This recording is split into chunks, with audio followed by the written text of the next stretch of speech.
दोस्तों, आज की इंटरव्यू में मनीष कश्यप ने एक बात कही कि खेसारी लाल यादव पूरे इंडिया के ऐसे पहले सुपरस्टार हैं जिनको देखने के लिए लोग टावर पे चढ़ जाते हैं। नवादा वाला में तो तार के पेड़ पर चढ़ गए।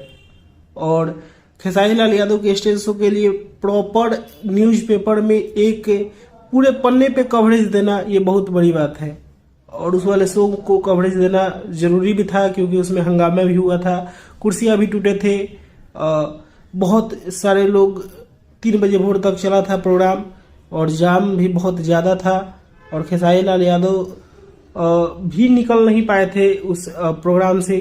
तो बहुत कुछ उस स्टेज शो में हुआ था जिसके वजह से कवरेज देना बहुत ज़रूरी था। और आप लोग देख सकते हैं कि न्यूज़पेपर में पूरा वहाँ का डिटेल दिया गया है। और ऐसा खेसारी लाल यादव के शो के लिए ही पॉसिबल है। कितने स्टार के रोज स्टेज शो होते हैं और ख़त्म होते हैं, लेकिन खेसारी लाल यादव के अगर स्टेज शो हो जाए तो उसको न्यूज़पेपर में कवरेज देना पड़ता है।